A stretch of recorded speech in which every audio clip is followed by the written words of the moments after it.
Bonjour monseigneur. Bonjour Roselyne et bonjour à tous les auditeurs.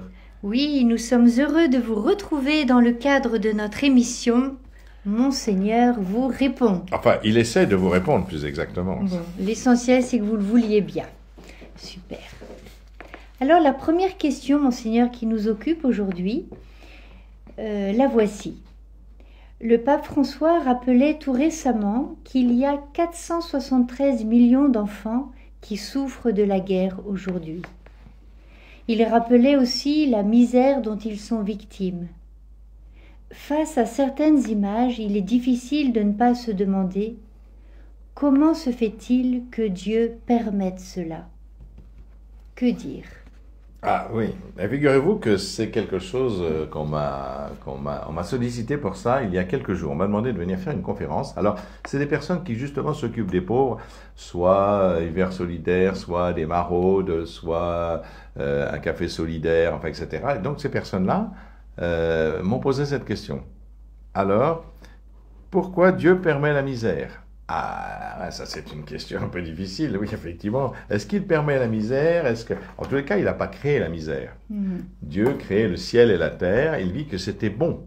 Alors, comment comprendre cette affaire? Alors, en réfléchissant, quand on pense au mal, à la souffrance, etc., il y a plusieurs façons d'aborder le sujet. D'abord, il faut quand même signaler que ça fait très longtemps qu'on réfléchit à la question, même en dehors de Dieu. Les philosophes ont essayé de répondre à la question. Alors, on a différentes réponses. La religion essaie de répondre à cette question. L'islam par le fatalisme, comme les stoïciens un peu. Après, l'hindouisme et le Bouddha a essayé de répondre à ça. Le Bouddha a dit que la souffrance était universelle. Comment faire pour sortir de la souffrance? Donc voilà, il fait un chemin qui s'appelle le petit véhicule, et pour essayer justement de sortir de cette souffrance qui est universelle. Donc voilà, c'est une question qui s'est toujours posée, et pas seulement dans la religion chrétienne. Notre question à nous, c'est comment comprendre ce qu'est ce mal, qu'est-ce que cela veut dire? Alors, pour essayer de cerner les questions, qu'est-ce qui est scandaleux, qu'est-ce qui ne l'est pas? D'abord, je parlerai du mal, ce qu'on appelle métaphysique, c'est-à-dire qui tient à ce qu'est l'homme, ce que nous sommes. Voilà. Tout être vivant est soumis au vieillissement et à l'usure et à la mort corporelle. Alors ça peut paraître injuste, mais ici c'est le lot commun de tous les êtres vivants. Et là c'est un processus c'est commun et il marque seulement les limites naturelles de ce qui est créé. Donc, mais ce n'est pas forcément ça qui provoque le mal le plus immédiat. Quand quelqu'un vit, meurt rassasié de jours, comme dit la Bible, ben on l'accompagne, etc. Et puis bon, même si ça nous fait beaucoup de peine que même cette personne âgée qu'on a aimée s'en va, c'est pas véritablement encore un scandale. Mais on voit bien que ça, l'homme a du mal à l'accepter quand même. Il a du mal à accepter ses limites naturelles. Il essaie toujours de comprendre sa quête d'éternité. Vous voyez, ses révoltes envers Dieu sont souvent le produit de ce refus de la condition mortelle. On voit bien d'ailleurs aujourd'hui avec le transhumanisme. Et puis Yuval Harari, là, qui a écrit le livre Sapiens, qui imagine que, évidemment, on va sortir de l'immortalité. Mais en fait, cette recherche de l'immortalité, elle est permanente. On voit bien que c'est une question qui se posait même dans les mythologies. Dans les mythologies, il y a l'arbre de vie au centre du jardin des dieux. Mais l'arbre de vie, c'est que pour les dieux. C'est-à-dire l'immortalité, c'est que pour les dieux. Et quand les hommes essaient de s'approcher, ça se passe mal. Sauf la Bible. Sauf dans la Bible, effectivement, où l'humanité, représentée par l'homme et la femme, sont dans l'intimité de Dieu et ont accès à l'arbre de vie. Tant que l'homme et la femme restent dans l'intimité de Dieu, ils ont accès à l'immortalité. Et c'est parce qu'ils se sont séparés de Dieu, en recherchant l'autonomie, c'est-à-dire la connaissance du bien et du mal, décider par eux-mêmes ce qui est bien et ce qui est mal, en refusant ce que Dieu donne comme piste, comme directive, eh bien, ils se séparent de Dieu et donc ils retrouvent leur condition naturelle, qui est la condition mortelle. Donc voilà, ça, c'est la question. Alors, après, dans la Bible, par rapport à cette question de la finitude, alors, on sait que la finitude, c'est une découverte, de toute façon, quoi qu'en pensent les scientifiques aujourd'hui, le transhumanisme, ce sera toujours comme ça. On a découvert en 1973 l'apoptose, c'est-à-dire le vieillissement inexorable des cellules, et donc on sait que de toute façon, même si on prolonge la vie, on mourra toujours. De la manière organique, j'entends, notre corps organique. Et la Bible a cherché longtemps la réponse, et les Hébreux Alors même si tous les hommes depuis toujours pensent qu'il y a une vie après la mort, le Néandertal, l'Homo sapiens, etc. Donc il y a toujours cette connaissance, c'est très récent qu'on croit qu'il n'y a rien après la mort. Hein. Mais la Bible a longtemps cherché, elle n'envisageait au début que le Sheol après la mort. Le Sheol, c'est un lieu, c'est le séjour des morts, ce qu'on traduit par l'Hadès ou les enfers chez nous. Pas l'enfer, hein, l'enfer, c'est pas autre chose. C'est les enfers, c'est le séjour des morts. Et voilà, c'était un lieu un peu triste, ténébreux, etc., qui était dans l'attente de quelque chose. Et l'attente en particulier de la visite de Dieu. Ce qui se passera évidemment quand Jésus mourra, qu'il ira lui-même à cause de sa mort au séjour des morts, et qui va transfigurer ce séjour des morts. Donc voilà, ça c'est la réponse viendra à partir du 2e, 3e siècle dans la connaissance de la résurrection, et le Christ lui-même, par sa résurrection, affirmera cette non-finitude de l'aspect corporel et que le Sheol, c'est-à-dire le séjour des morts, ne sera pas définitif. Alors ça, c'est le mal métaphysique. Après, il y a le mal moral. Alors le mal moral, c'est celui qui vient de l'action des hommes. Les crimes, les guerres, le vol, la pauvreté, le racisme. Mais ça, c'est pas Dieu, hein, c'est nous. C'est-à-dire que notre incapacité à vivre de manière intelligente et intelligible en s'occupant les uns des autres. Donc, et puis, on sait que l'homme est capable du meilleur et du pire. Il y a des gens qui font des choses extraordinaires pour les autres et d'autres qui les détruisent. Et même les animaux le savent. Les animaux craignent beaucoup l'homme. Mais ceci dit, quand ils sont blessés ou abîmés, ils viennent souvent vers les hommes parce qu'ils savent que les hommes peuvent les soigner. Et donc, il y a ça, c'est étrange chez l'homme, le bon grain et l'ivraie dont parle Jésus, c'est-à-dire le meilleur et le pire. Alors, le meilleur, comment faire le meilleur? Bien, le Christ nous a montré une piste. Le meilleur, c'est justement comment on fait pour choisir le meilleur. J'ai eu faim, vous m'avez donné à manger. J'ai eu soif, vous m'avez donné à boire. J'étais nu, vous m'avez couvert. J'étais sans abri, vous m'avez abrité, etc., etc. Chaque fois que vous l'avez fait à un petit de mes frères, c'est à moi que vous l'avez fait. Donc Matthieu 25, vous connaissez bien sûr. Et donc c'est l'amour qui est le véritable moteur d'une telle action. Et donc l'agir humain, eh ben c'est ça. Alors pourquoi c'est possible que l'homme puisse faire le mal? Ah, ça c'est une question. Pourquoi on devrait être conditionné pour faire le bien puisque Dieu a tout créé bon? Oui, mais la finalité n'est pas la perfection du monde. La finalité, c'est la perfection de l'amour. Or, il n'est pas possible d'aimer sans être libre. Et cette liberté est un risque énorme. Mais c'est le risque, justement, le seul risque possible pour aimer. Si quelqu'un me dit « faut que tu m'aimes en me mettant un pistolet sur la tempe », je vais le suivre parce que j'ai peur, mais je ne l'aimerai jamais. Et donc, voilà, la question c'est comment l'amour est possible que si la liberté est au départ de la chose. Je ne peux aimer que par un acte personnel libre. Et donc, c'est ce que le Christ est venu nous donner et nous appeler. Et il n'y a pas de plus grand amour que de donner sa vie pour ceux qu'on aime. Et lui-même dira, ma vie nul ne la prend, c'est moi qui la donne. Bien sûr, il a été crucifié, mais parce qu'il a accepté de passer par là par un acte d'amour. Autrement dit, il y a la liberté et le meilleur, c'est justement pour entrer dans un amour plus grand que nous et qui est notre vocation ultime. Et cela, la liberté est nécessaire. Donc, cette liberté, je peux en faire n'importe quoi. Et pour aimer, c'est sûr qu'il faut être libre. D'ailleurs, on sait bien, hein, dans le Cantique des Cantiques, déjà, il y avait ça. Si quelqu'un donnait tout l'avoir de sa maison en échange de l'amour, à coup sûr, il ne récolterait que le mépris. Et donc, on voit, donc voilà. Et cette liberté est donnée. Hein. Vois, je mets devant toi la vie et le bonheur, la mort et le malheur. Tu choisiras la vie. Donc, à chaque fois, c'est ça. Il y a bien un choix, même si c'est un impératif de Dieu, mais c'est un choix. Alors, le pire, c'est bien sûr l'homme qui refuse l'amour et qui choisit le mal. Ce refus est grave parce que c'est une conséquence pour les autres, évidemment, mais pour lui aussi. Parce qu'il est source de tous les malheurs qui ont fait notre actualité depuis si longtemps. Donc, il faut que l'homme soit libre pour aimer, pourquoi choisit-il de ne pas aimer? Alors ça, c'est une autre question. Alors, bon, si je prends Hénard, un psychanalyste français qui n'est pas connu aujourd'hui, mais il affirme que l'instinct fondamental de l'homme, c'est la nécessité d'affirmer sa valeur à ses propres yeux et aux yeux des autres. Et donc, la nécessité d'affirmer sa valeur peut conduire à tous les actes. Par exemple, un Napoléon, un Hitler, etc. Napoléon, il a fait de grandes choses. Il a fait quand même 600 000 morts quand il est allé en Russie, etc. Donc voilà, c'est comment l'homme dépasse cette exigence de croire en sa propre valeur. Tout le monde a besoin de reconnaissance, mais ça peut être exacerbé parce qu'on a été blessé, humilié, etc. Donc, on voit bien, les enfants, ils ont besoin de se faire remarquer quand ils sont quelque part. Et puis, les puissants ont besoin qu'on parle d'eux. Et les gens aujourd'hui aussi ont besoin qu'on parle d'eux. Donc, c'est pour l'auteur que je viens de citer, Hénard, c'est le besoin d'être considéré, d'être admiré, qui fait courir les hommes après l'argent, le pouvoir, la célébrité. Et donc, faire en sorte que justement, ils puissent poser des actes qui vont entraîner le malheur. Voilà, donc je passe, mais on avait déjà ça dans Coëlette, hein, vanité des vanités, tout est vanité. Voilà un peu, si on se place au centre de tout, eh bien, ça veut dire on se met à la place de Dieu. Et donc, forcément, on aboutit à l'athéisme, il n'y a pas de Dieu. Où l'homme se veut comme Dieu, c'est le fameux péché d'Adam et d'Ève, vous serez comme des dieux.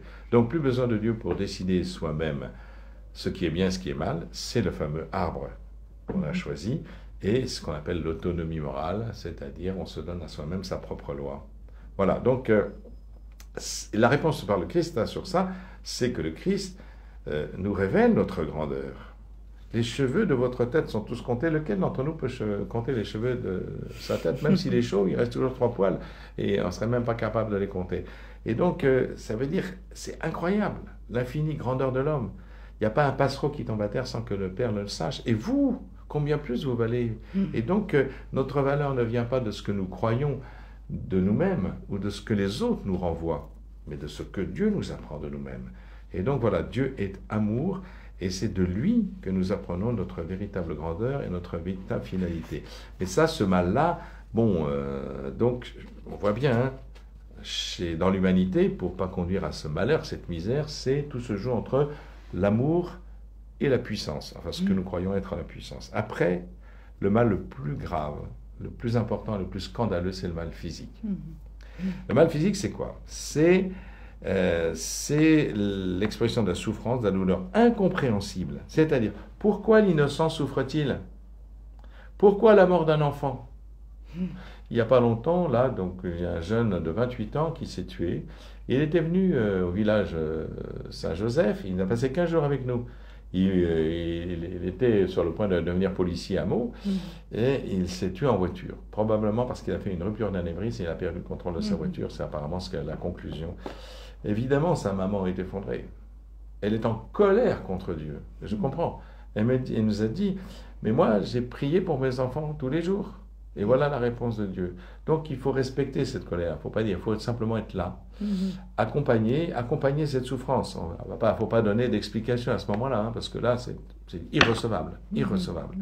Et donc, voilà, pourquoi la mort d'un enfant? Pourquoi la maladie? Pourquoi les épidémies, les catastrophes naturelles? Ce qui s'est passé à Mayotte, est-ce que c'est possible? Pourquoi? Et ça, bien sûr, il y a des réponses. Les scientifiques donnent des réponses à ce genre de choses. OK. Mais ce n'est pas satisfaisant. Et ça nous reste quand même en travers de la gorge. Hein.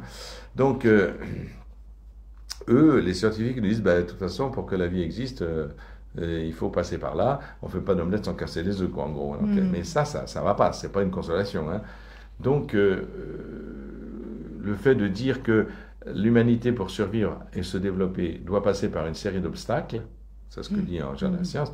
Oui, mais enfin, la question, c'est que les gens disent, pourquoi moi? Bien sûr. Quand mes patients arrivaient, donc quand je leur dis, Madame Michu a un cancer, bon, d'accord, ah oui, c'est triste, mais c'est tout. Mais quand je leur dis, je viens de diagnostiquer, vous avez un cancer. Alors là, ils sont effondrés. Et pourquoi moi? Ils ne se sont pas demandé pourquoi pas Madame Michu, hein, mais parce que ça nous touche. Et c'est vrai que c'est une question. Comment on fait pour répondre à cette question? D'abord, dans la Bible, il y a eu quand même des réponses à ça, qui sont venues au fur et à mesure. D'abord, dans l'Ancien Testament, la souffrance est une malédiction, toujours. Ce n'est pas du tout une bénédiction, on ne cherche pas la souffrance, personne ne cherche la souffrance dans l'Ancien Testament. Contrairement à la fois, on nous accuse de dolorisme, pas du tout. Hein. La souffrance est prise au sérieux, la Bible est un cri. Relisez l'Exode 2.23 ou le livre des Lamentations. La souffrance est un mal indu. Et donc cela entraîne une révolte. Dans la Bible, il y a une révolte. Voyez, il y a le constat dans la Bible, comme pour le Bouddha, que la souffrance est universelle, et c'est dans le livre de Job, hein, je le cite, hein, l'homme né de la femme a la vie courte, mais les tourments à satiété. Terrible, hein? Donc, aussi, il est important de comprendre que, il est constaté qu'il ne peut pas y avoir de souffrance volontaire, il ne faut pas rechercher la souffrance. Dans la Bible, c'est très clair. Alors, quand les gens, il faut souffrir pour cette vie. Non. Non, vous avez ça nulle part. Hein. Je ne sais pas ce que c'est que ce dolorisme, mais c'est certainement pas chrétien, certainement pas biblique non plus. Hein. Mais la troisième chose, c'est la guérison et l'œuvre de Dieu. Dans Isaïe ou du Messie, par 53, il y a bien une guérison. Dieu est venu pour guérir. Quand il y a marqué « Heureux ceux qui pleurent », c'est pas parce qu'ils pleurent qu'ils sont heureux, c'est parce qu'ils sont consolés. Ils sont consolés par Dieu. C'est ça qui est important. Donc la première chose, la souffrance est une malédiction. Après, dans la Bible, la souffrance est un scandale. Pourquoi c'est un scandale? Alors la question, c'était très compliqué. Pourquoi? Parce que après avoir protesté contre tout ça, les grands prophètes, Amos, Osée, ils sont embêtés parce que il y a la question de la toute-puissance de Dieu. Et comment expliquer que si Dieu est tout-puissant, justement, il permet cela. Et alors donc, vous voyez, Amos dit ceci, « Arrive-t-il un malheur dans une ville sans que Dieu en soit l'auteur ?» C'est terrible, hein? Et ça, c'est pour dédouaner Dieu. Parce qu'il est tout-puissant, donc il peut pas ne pas le savoir. Et donc, vous voyez, ça, c'est Amos qui dit ça, 3:6. Dans l'Exode, il y a la même chose, Isaïe aussi. Et donc, du coup, les réactions ne se font pas attendre, y compris dans la Bible. C'est, par exemple, Dieu n'est rien. Il n'y a pas de Dieu. C'est dans les psaumes. C'est la tentation du néant, de l'athéisme, de l'absurde.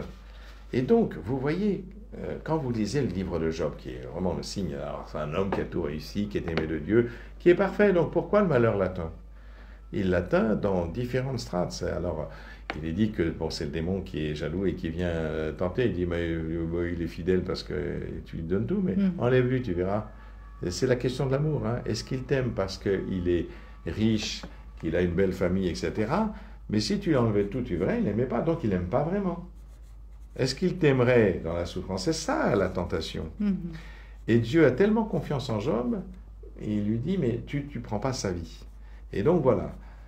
Et donc on arrive à ce qui est arrivé, donc il perd ses enfants, il perd sa fortune, il perd tout, et lui-même est atteint par une maladie, une espèce d'ulcère insupportable. Et donc lui, il reste fidèle. Mais sa femme, c'est l'expression justement de ce qu'on peut penser. Dieu maudit Dieu. Voilà ce qu'elle lui dit. Maudit Dieu et meurt. Maudit Dieu et meurt. Voilà ce que dit la femme de Job, qui est un peu l'expression de ce qu'on pourrait croire. Voilà, puisque c'est comme ça, maudit Dieu. Eh bien, lui, il ne maudit pas. Nous acceptons la bénédiction de Dieu. Pourquoi n'accepterions-nous pas le malheur? Et donc, la confiance totale de Dieu. C'est fou, hein? Et devant la souffrance indicible, on voit comment le refus ou le rejet de Dieu peut être une véritable tentation. Et le fatalisme, c'est-à-dire Mektoub, comme disent les musulmans. Moi, j'avais un confrère, pas un associé, mais pas loin, qui était au RL, et que j'avais connu, qui était musulman. Et un jour, il y arrivait des malheurs, mais terribles. Hein. Eh ben, il disait, c'est Dieu qui l'a voulu. Mais il ne se révoltait pas, rien du tout. Alors que dans la Bible, on se révolte. Hein. Et non, c'est Mektoub, c'est écrit. Eh bien, dans la Bible, c'est pas ça. Le fatalisme n'existe pas dans la Bible, et la révolte face à Dieu, ou un cri vers Dieu. Vers toi je crie, Seigneur. Dans les psaumes, il n'y a que ça. Il y a des gens qui crient tout le temps vers Dieu. Tu ne peux pas laisser abandonner ton ami, etc. Donc voilà.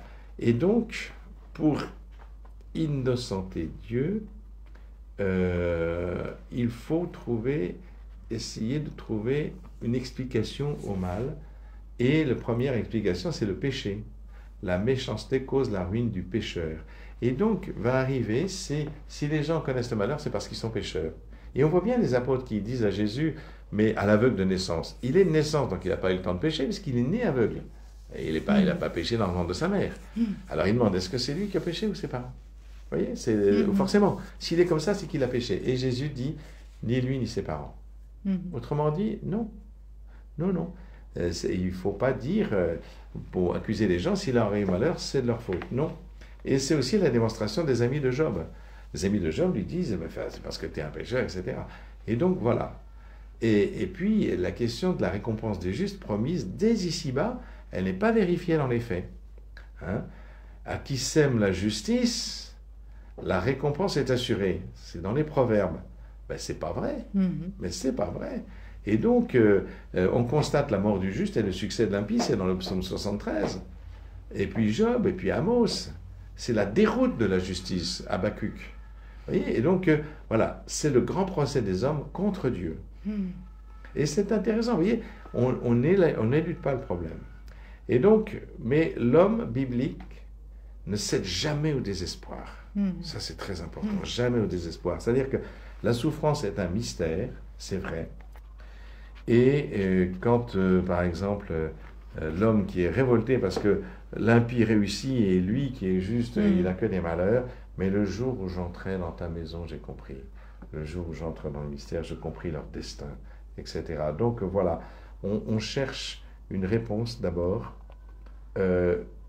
également dans la valeur possible de la souffrance. C'est-à-dire que, et c'est là où on arrive au dolorisme, c'est la souffrance purifie, c'est-à-dire que c'est un feu qui dégage les scories. On a le psaume 65. Et la valeur éducatrice de la correction paternelle. Comprends donc que le Seigneur te corrigeait comme un père corrige son enfant. Ah, ça peut être vrai, mais jusqu'à un certain point. Quand on sait effectivement qu'on a un peu déraillé, puis qu'on voit, on comprend la correction, elle est tout à fait. Mais il y a des fois où c'est pas du tout ça, et donc c'est quand même, ça n'explique pas l'incompréhensible. Donc voilà. Et alors. Et puis quelquefois il y a l'histoire de Joseph, vous savez, hein, la valeur prophétique, c'est-à-dire que Joseph connaît que les malheurs, mais Dieu va le rétablir, et c'est lui qui va sauver ses frères qui l'ont trahi, qui l'ont vendu. Et donc, on a déjà une figure antécédente du Christ. Ce que le fera le Christ, d'ailleurs, c'est ça qui est important. C'est comment le Christ, justement, va répondre à cette question, non pas en donnant la solution intellectuelle qui nous satisferait, mais en passant lui-même par la souffrance pour montrer que ce n'est pas la souffrance qui est importante, c'est l'amour. Là où il y a un surcroît de souffrance, la seule réponse possible, c'est le surcroît d'amour. C'est ça la réponse du Christ. Et ce n'est pas une réponse, vous voyez, qui satisfait l'intelligence, mais c'est une réponse qui va encore plus loin que la simple compréhension intellectuelle, parce qu'elle nous oblige. Merci, Monseigneur. Pour terminer, que peut-on dire à ces personnes qui disent ne pas vouloir croire en Dieu à cause justement de l'injustice qu'ils perçoivent ou qu'ils éprouvent? Ah, ça, c'est sûr, c'est une tentation. On voit justement avec Job, c'est l'histoire de la femme de Job. Hein. Pourquoi? Parce que la question de la justice, pour nous, la justice, c'est l'équité. C'est-à-dire qu'on a fait des choses, on doit être récompensé, on a fait des mauvaises choses, on doit être puni. Oui, mais Dieu ne fonctionne pas comme ça. Parce que les procès que Dieu fait par exemple à son peuple, c'est bien un procès, on dénonce le mal, on dit, on ne le cache pas le mal. Oui, tu as fait ça. Et conséquence, tu mérites la mort. Mais quand on fait ça dans un procès humain, on exécute la sentence, c'est-à-dire qu'on le condamne à mort, on le tue. Alors que Dieu, à la place de l'exécution, il pardonne. C'est ça toute la différence, en fait. Hein. Et donc, il ne faut pas voir la question de justice, mais il faut comprendre la question de justesse. Si on serait sur le domaine de la justice, c'est-à-dire de l'équité, on sera scandalisé et on peut refuser Dieu. Mais Dieu ne nous donne pas la justice, il nous donne la justesse, c'est-à-dire l'ajustement à Dieu. C'est-à-dire que notre destinée finale, c'est l'amour, et c'est l'amour qui nous rend heureux. Ce n'est pas le fait d'être en pleine santé, etc. Mais c'est vrai que l'amour peut nous être enlevé quand un être cher nous est enlevé, et que c'est une souffrance, mais on sait que ce n'est pas le dernier mot de Dieu, puisque la résurrection nous montre que nous nous retrouverons dans un lieu encore où l'amour sera plus grand que celui que nous avons connu sur la terre. Là, nous en sommes profondément persuadés. Merci beaucoup, Monseigneur, pour toutes ces réponses qui nous aident à approfondir notre foi. Merci à vous, chers auditeurs, pour vos questions, pour votre attention, et nous vous disons à la semaine prochaine.